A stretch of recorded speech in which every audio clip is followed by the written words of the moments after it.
Hello everyone, very good evening to all of you. आज हम बात करेंगे Uttar Pradesh public service commission के असिस्टेंट इंजीनियर एग्जाम की, जिसका एग्जाम रिटर्न पेपर आज यानी 13 दिसंबर को लगा है। और 13 दिसंबर को ये एग्जाम दो सेशन में हुआ है। पेपर 1 मॉर्निंग सेशन में हुआ है, पेपर 2 इवनिंग सेशन में हुआ है, यानी आफ्टरनून सेशन। और इस एग्जाम का सभी स्टूडेंट्स को बहुत इंतजार था, क्योंकि दिसंबर 2019 की ये वैकेंसीज थी, दिसंबर 2019 में नोटिफाई हुई थी, और आज यानी 13 दिसंबर 2020 को एक साल के बाद इसका रिटर्न एग्जाम हुआ है। फिर भी उत्तर प्रदेश के पब्लिक सर्विस कमीशन का जो शेड्यूल रहा है पुराना, उसको देखते हुए काफी टाइम पे एग्जाम हुआ है, क्योंकि पिछली बार 2013 का एग्जाम 2016 के अंदर हुआ था। ठीक है, तो आज इसी एग्जाम से रिलेटेड मैं सारी चीजें आपके साथ शेयर करूंगा। सबसे इंपॉर्टेंट चीज, जबकि स्टूडेंट्स एग्जाम देके आ चुके हैं तो उनको ये लग रहा है कि अब इस एग्जाम की कट ऑफ क्या जा सकती है, यानी इंटरव्यू के लिए क्वालिफाई करने के लिए मेरे को कितने मार्क्स रिटर्न के अंदर चाहिए। ठीक है, बट वो चीजें हमको कहां से पता लगेगी कि अभी जो दो सेशन के अंदर एग्जाम हुआ है उस पेपर का एनालिसिस क्या है। इट मींस कि मतलब उसमें किस तरह के क्वेश्चंस का लेवल आया है और कितने स्टूडेंट्स अपेयर हुए थे, बच्चों ने कैसे अटेम्प्ट किया है एग्जाम को, उसी से हम फाइंड आउट कर सकते हैं कि कट ऑफ क्या रहेगी। क्योंकि ये एक प्रिडिक्शन है, ये कोई ऑफिशियल कट ऑफ नहीं बता रहा हूं मैं, बट प्रिडिक्शन इस हिसाब से होना चाहिए कि जो मैं यहाँ पे आपको डेटा प्रेजेंट करूंगा उस हिसाब से जो कट ऑफ निकल के आ रही है वो ऑलमोस्ट वही होनी चाहिए। इसी को बोलते हैं करेक्ट प्रिडिक्शन। तो मैं उस करेक्ट प्रिडिक्शन पे पहुंचने के लिए सबसे पहले पेपर का एनालिसिस करूंगा। लेकिन पेपर को एनालिसिस करने से पहले मैं आपको थोड़ा सा ब्रीफली डिस्क्राइब कर देता हूं इस वैकेंसी के बारे में। ये वैकेंसी 2019 के अंदर नोटिफाई हुई थी, जिसकी एप्लीकेशन डेट 30 दिसंबर 2019 से 30 जनवरी 2020 तक थी। जो टोटल सिविल इंजीनियरिंग की बात कर रहा हूं मैं यहाँ पे, तो सिविल इंजीनियरिंग की जो वैकेंसीज थी अप्रोक्सीमेटली 515 के आसपास वैकेंसीज थी। डिपार्टमेंट जो सिविल इंजीनियरिंग के थे काफी सारे थे, जिसमें कुछ मेजर डिपार्टमेंट है, इरिगेशन, पीडब्ल्यूडी, जिसमें मोर देन 100 वैकेंसीज नोटिफाई हुई थी। रूरल के अंदर 30-35 वैकेंसीज थी, डब्ल्यूआरडी, हाउसिंग सेक्टर, नगर विकास, काफी सारे सेक्टर्स थे जिनके अंदर ये वैकेंसीज निकाली थी टोटल क्लब करके। ठीक है, तो करीब कितनी वैकेंसीज है? 515। जबकि अगर हम बात करेंगे 2013 के एग्जाम की, जो कि 2016 में हुआ था, उसमें करीब सिविल की 800 से ऊपर वैकेंसीज थी। ठीक है, रिटर्न मार्क्स का वेटेज कितना है यहाँ पे? 750 नंबर का टोटल रिटर्न हुआ है, जिसमें दो पेपर हुए थे, पेपर 1 और पेपर 2, जो दोनों आज ही पेपर हुए हैं। पेपर 1 में 125 क्वेश्चन थे, जिसके अंदर 100 क्वेश्चन टेक्निकल, 25 क्वेश्चन हिंदी के थे, यानी 125 क्वेश्चन, हर क्वेश्चन 3 नंबर का, और 375 टोटल हो गया। पेपर 2 के अंदर 100 क्वेश्चन सिविल टेक्निकल के थे और 25 क्वेश्चन जनरल स्टडी के थे, तो टोटल 125 क्वेश्चन मतलब 375 मार्क्स और टोटल 750 मार्क्स। इंटरव्यू की बात करूंगा तो इंटरव्यू के लिए जो रिटर्न में बच्चे क्वालिफाई करेंगे, इंटरव्यू के लिए जाएंगे, तो इंटरव्यू में उनको 100 नंबर का इंटरव्यू होगा और टोटल 850 के अंदर से मेरिट बनेगी। ठीक है, रिटर्न में यहां पे एक बैरियर लगा रखा है पब्लिक सर्विस कमीशन ने कि SC/ST कैंडिडेट्स के लिए 35% मिनिमम मार्क्स ऑब्टेन करना जरूरी है रिटर्न में, आउट ऑफ 750, यानी करीब 262.5 मार्क्स। और अदर देन SC/ST यानी OBC, गर्ल्स वगैरह, फीमेल, जितनी भी तरह की कैटेगरीज है, उनके लिए 40% ऑफ 750 मार्क्स यानी 300 मार्क्स रिटर्न में क्वालिफाइंग मार्क्स है। अगर इससे कम मार्क्स आते हैं तो आप वैसे ही डिस्क्वालीफाई हो जाएंगे। ठीक है, ये ब्रीफ डिस्क्रिप्शन है जो सबको पता है। अब मैं आ जाता हूं जो नेक्स्ट हमारा इंपॉर्टेंट सेगमेंट है, पेपर एनालिसिस, है ना। उसके बाद हम बात करेंगे कट ऑफ की। तो पेपर एनालिसिस जो 2019-20 का एग्जाम हुआ है, जो अभी यानी 13 दिसंबर को लगा है, उसके एनालिसिस को मैं दो पार्ट में डिवाइड करता हूं। पहला पेपर 1, ठीक है ना, पेपर 1 जो मॉर्निंग शिफ्ट के अंदर हुआ था, जिसमें 125 क्वेश्चन आए थे। उस 125 क्वेश्चन के अंदर से हिंदी के 25 क्वेश्चन आए थे। हिंदी का जो लेवल आया था वो ऑलमोस्ट ठीक था, मॉडरेट लेवल था। बाकी टेक्निकल सब्जेक्ट जो मैं अभी यहाँ पे आपको डिटेल बता रहा हूं, तो हिंदी के 25 क्वेश्चन के अलावा soil mechanics and foundation engineering के 24 क्वेश्चन आए थे। काफी ज्यादा क्वेश्चन आए थे ये, और इसका जो लेवल था काफी डिफरेंट लेवल आया है। ठीक है, क्योंकि सॉइल के जितने भी क्वेश्चन आए हैं, मैक्सिमम क्वेश्चन फाउंडेशन पार्ट से आए हैं, पाइल ग्रुप वगैरह की एफिशिएंसी पूछी गई थी, सॉइल एक्सप्लोरेशन से एरिया रेशो के ऊपर क्वेश्चन आया था, मशीन फाउंडेशन के अंदर से क्वेश्चन आए, स्टेबिलिटी ऑफ स्लोप से क्वेश्चन आए, earth pressure, shear strength, flow net, effective stress. तो मैक्सिमम पार्ट जो था वो फाउंडेशन वाले पार्ट से क्वेश्चन आए हैं। और नॉर्मली क्या होता है कि फाउंडेशन वाले पार्ट को स्टूडेंट स्टेट सर्विसेज के एग्जाम्स के अंदर इग्नोर करके जाते हैं, या मतलब उन पे कम ध्यान देके जाते हैं, क्योंकि बेसिक पार्ट से ज्यादा क्वेश्चन बनते हैं, बट इन्होंने पेपर डिफरेंट बनाया है। ठीक है, तो और वो जो पार्ट के क्वेश्चन आए थे, क्वेश्चन भी इतने आसान नहीं थे कि डायरेक्टली आप उसको टच कर सके। सेकंड सब्जेक्ट है वो स्ट्रेंथ ऑफ मटेरियल्स। तो स्ट्रेंथ ऑफ मटेरियल ओके आया था, उसमें इतना कोई टफ लेवल नहीं था। उसके करीब 19 क्वेश्चन आए थे आज के एग्जाम के अंदर। जो मेजर टॉपिक है आपके टॉर्शन, फोर्स वगैरह निकालना, रिएक्शंस, प्रिंसिपल स्ट्रेसेस वगैरह से क्वेश्चन बने थे। नेक्स्ट 4th नंबर पे आरसीसी एंड मैसनरी कंस्ट्रक्शन। इसका भी लेवल ठीक ठीक था, मतलब बहुत ज़्यादा नहीं था, लेकिन इंच टैंक के ऊपर क्वेश्चन आए थे, फायर रेजिस्टेंस क्राइटेरिया के ऊपर क्वेश्चन आए थे, टी बीम में से आए थे, कोडल प्रोविजन में से क्वेश्चन आए थे। तो कुछ क्वेश्चन इस तरह के चैप्टर्स में से बने जो नॉर्मली हम इग्नोर करके जाते हैं। ठीक है, इसके टोटल 12 क्वेश्चन आए थे एग्जाम के अंदर। स्टील डिजाइन की अगर बात करें तो स्टील डिजाइन में प्लास्टिक एनालिसिस और कोडल प्रोविजन, रिवेट वैल्यू, इनके ऊपर क्वेश्चन बने थे और करीब 11 क्वेश्चन बने थे। स्ट्रक्चर एनालिसिस की बात करेंगे तो टोटल 9 क्वेश्चन आए थे, लेकिन स्ट्रक्चर एनालिसिस के अंदर से मैट्रिक्स मेथड के ऊपर क्वेश्चन आया था जो कि नॉर्मली नहीं आता है क्वेश्चन। आर्चिज के ऊपर से क्वेश्चन आया था जो नॉर्मली नहीं आता है। बाकी आईएलडी, इंडिटरमिनेसी वगैरह के ऊपर क्वेश्चन आए थे। कंक्रीट टेक्नोलॉजी के मॉडरेट लेवल के क्वेश्चन थे, 6 क्वेश्चन थे टोटल कंक्रीट के। देन बिल्डिंग मटेरियल्स की बात करते हैं, जिसका काफ़ी कम वेटेज हो गया, क्योंकि हम उम्मीद कर रहे थे कि बिल्डिंग मटेरियल 12-13 क्वेश्चन आएंगे, लेकिन बिल्डिंग मटेरियल के सिर्फ 5 क्वेश्चन आए हैं। और जो क्वेश्चंस आए हैं वो जैसे मोटार का क्लासिफिकेशन आया था जो नॉर्मली स्टूडेंट इग्नोर कर देते हैं। पेंट का क्वेश्चन तो इजी था, बट कुछ क्वेश्चन डिफरेंट थे। कंस्ट्रक्शन टेक्नोलॉजी में से 4 क्वेश्चन बने, जिसमें से स्टेयर केस है, मैसनरी के ऊपर क्वेश्चन बना है कंस्ट्रक्शन टेक्नोलॉजी के अंदर से।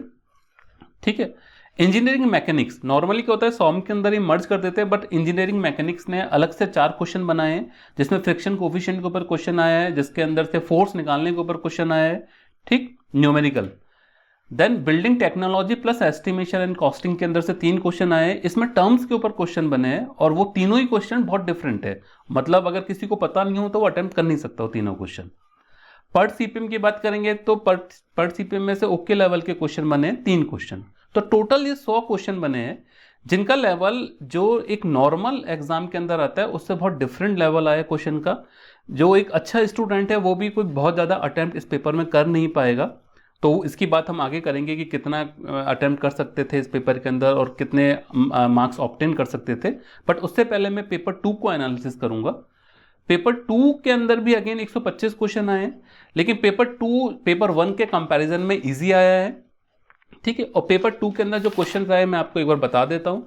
जनरल स्टडी के अंदर टोटल 25 क्वेश्चन हमको पता था कि आने हैं, उसमें से यूपी जनरल स्टडी, ठीक है ना, जिसमें से करंट अफेयर से रिलेटेड चीज आई है, एक क्वेश्चन तो करंट अफेयर का आया यूपी का, एक नॉर्मल आया, तो 2 क्वेश्चन आए हैं सिर्फ, ठीक है ना, यूपी का, जबकि पिछली बार 5-6 क्वेश्चन आए थे।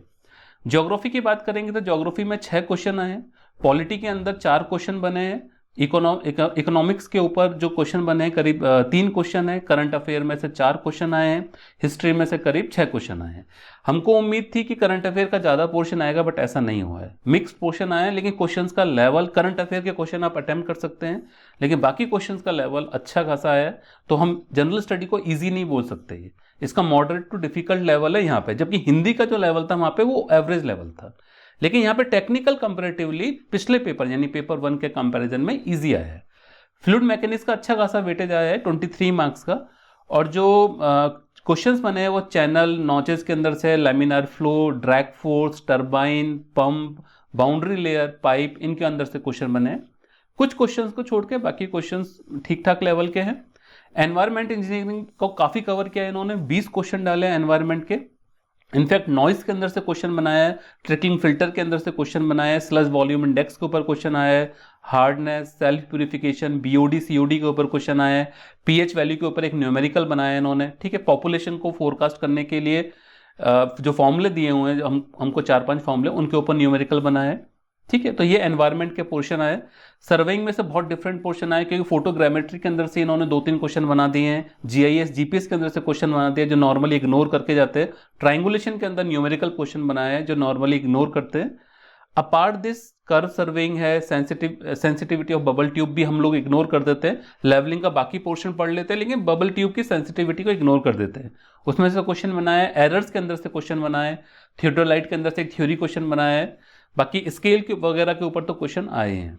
ठीक है, तो यहाँ सर्वेइंग में थोड़ा सा डिफरेंट पोर्शन आया है। हाईवे की बात करेंगे तो पेमेंट डिजाइन के अंदर से क्वेश्चन बनाए, ठीक है, ट्रैफिक स्टॉपिंग साइड डिस्टेंस के ऊपर क्वेश्चन है, रिजिड पेमेंट के ऊपर क्वेश्चन बनाए, सुपर एलिवेशन के ऊपर न्यूमेरिकल आया है, एसएसडी के ऊपर न्यूमेरिकल आया है।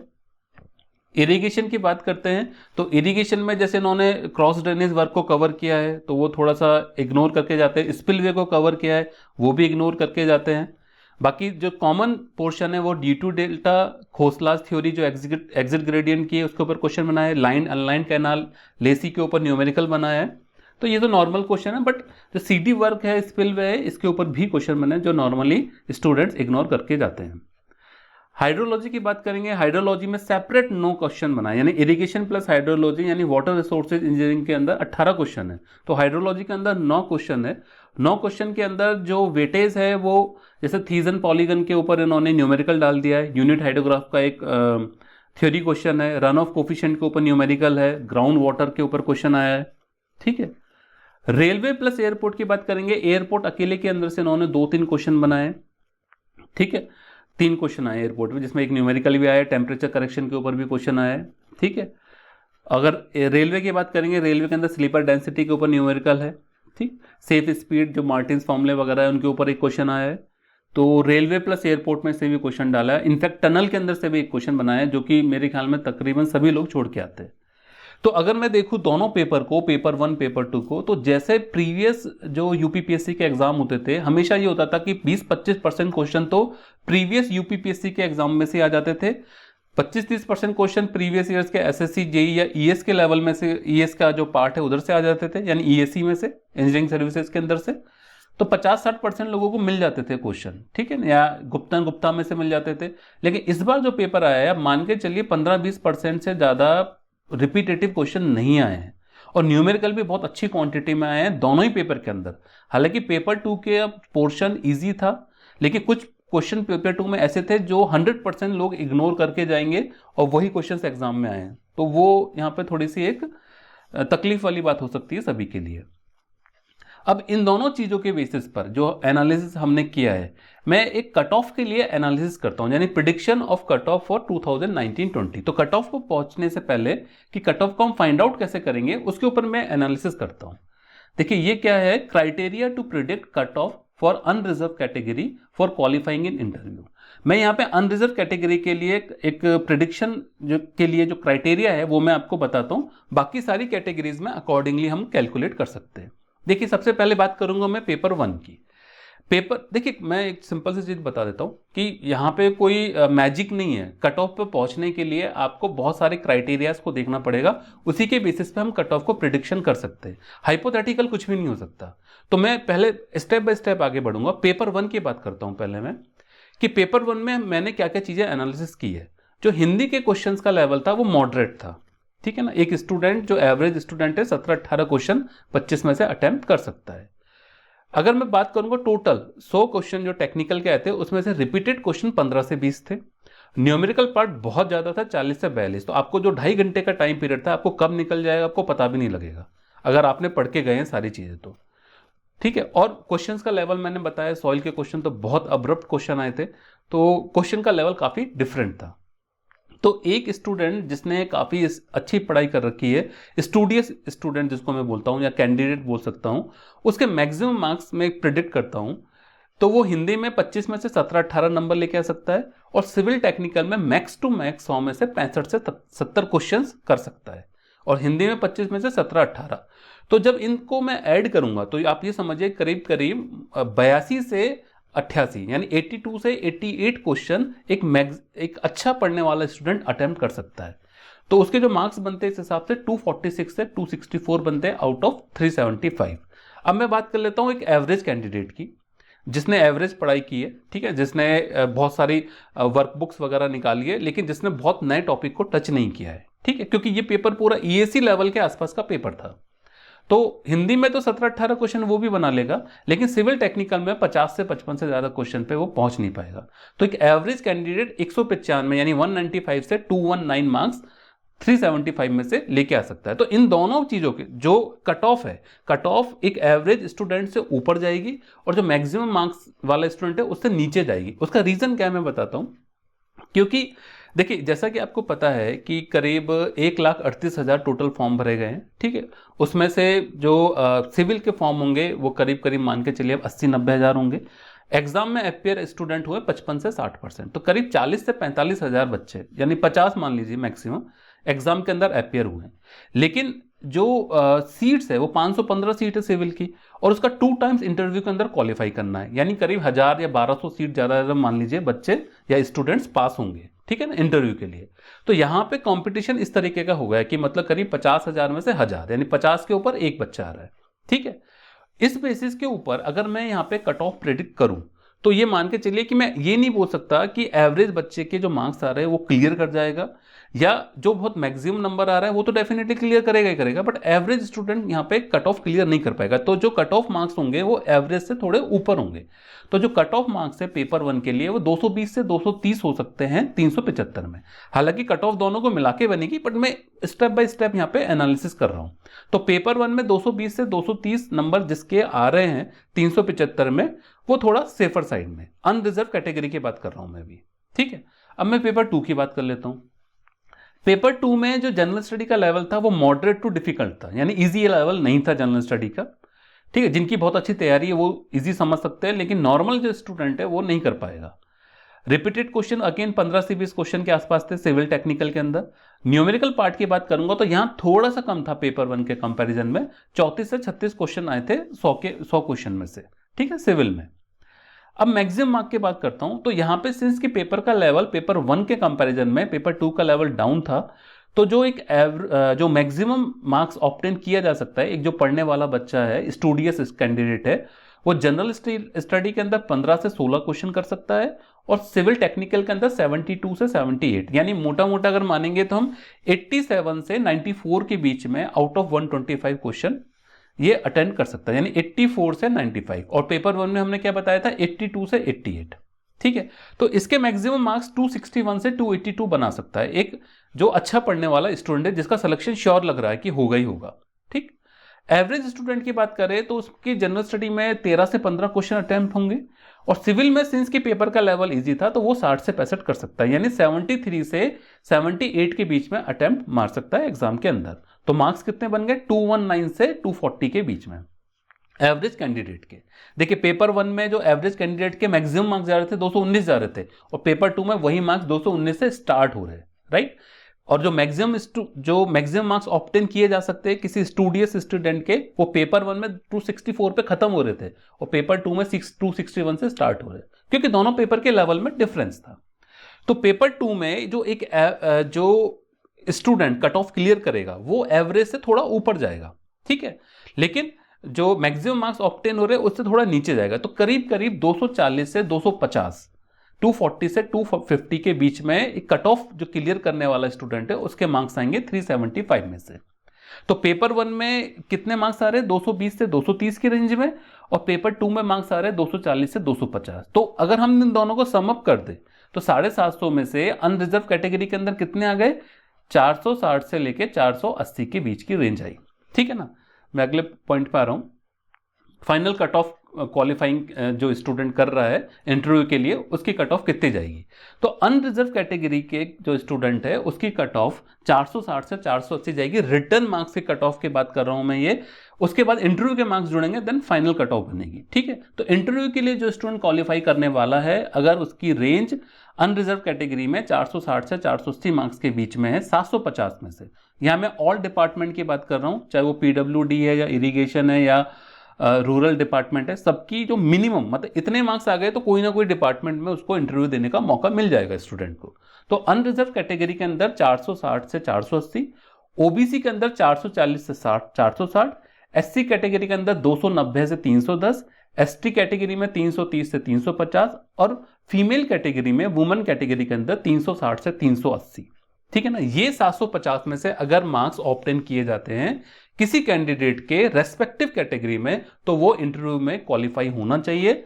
और ये प्रिडिक्शन 99% करेक्ट प्रिडिक्शन है, ठीक है ना, क्योंकि इस प्रिडिक्शन के पीछे सारे पेपर को एनालिसिस किया गया है, क्वेश्चंस को देखा गया है, प्रीवियस ईयर्स में किस तरह का पैटर्न आया था, इस बार कितने कैंडिडेट एग्जाम में बैठे हैं, प्रीवियस ईयर में कितने कैंडिडेट एग्जाम में बैठे थे, वैकेंसीज कितनी थी, उन सबके बेसिस पे हमने यहाँ पे इस चीज को फाइंड आउट किया है।